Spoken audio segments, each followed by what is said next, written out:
ఇప్పుడే జీ5 app download చేయండి. చూడండి మీ ఫేవరెట్ టీవీ షోస్ ఎప్పుడైనా ఎక్కడైనా.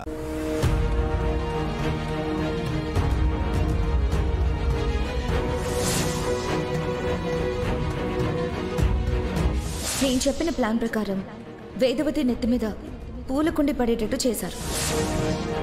నిహారిక అలైక్యల కంటే అత్తయ్య పరాయిదై ఉండొచ్చు. కృష్ణ బావకేమైంది? కన్న తల్లి మీద అలాంటి ప్రయత్నం చేయడానికి తనకి మనసు ఎలా వచ్చింది?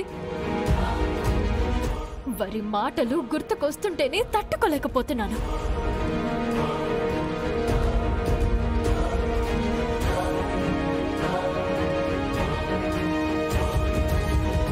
అవని గారు,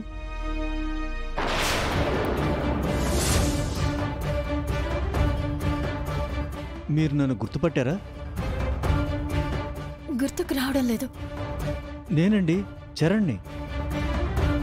విగ్రహం కోసం వచ్చిన డేవిడ్ దగ్గర పనిచేసిన మనిషిని. మీరు బ్రతుకున్నారా? ఆ రోజు జరిగిన కారు ప్రమాదంలో అందరూ చనిపోయారని న్యూస్లో వచ్చింది. మీకు ఓ నిజం నా ద్వారా తెలియడం కోసం ఆ అమ్మవారు నన్ను బ్రతికించినట్టుంది అవని గారు. నిజమా? అవునండి. మీ ఇంటికి వెళితే అందరూ ఇక్కడికి వచ్చారని తెలిసింది. ఇప్పుడు నేను చెప్పేవన్నీ ఓ మనిషి చనిపోయే ముందు చెప్పే నిజాలాంటివనుకోండి. మీరు నన్ను పూర్తిగా నమ్మొచ్చు.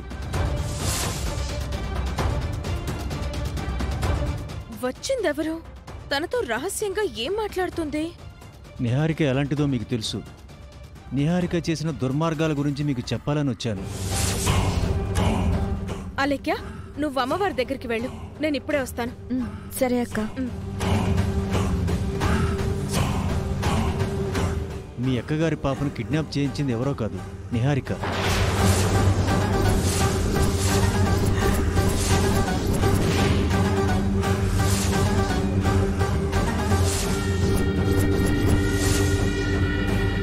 పాపను అడ్డం పెట్టుకుని విగ్రహాన్ని అడగమని డేవిడ్తో అడిగించింది కూడా నిహారికనే.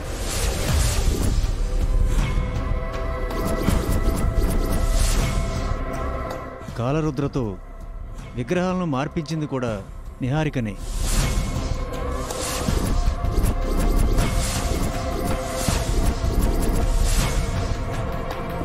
అన్ని రకాలుగా మాకు సహాయం చేసింది నిహారికనే.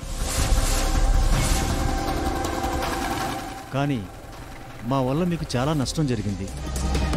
మేం చేసిన తప్పులకి మాకు పడాల్సిన పనిష్మెంట్ పడింది.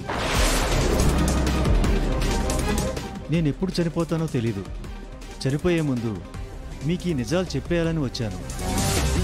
జరిగిన వాటికి నన్ను క్షమించండి.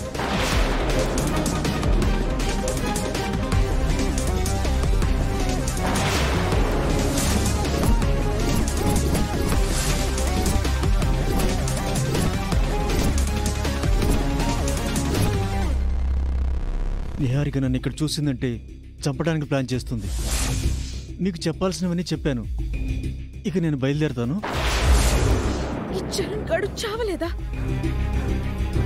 అవనిని ఇంత దూరం వచ్చి కలిశాడంటే అవనితో ఏం చెప్పుంటాడు?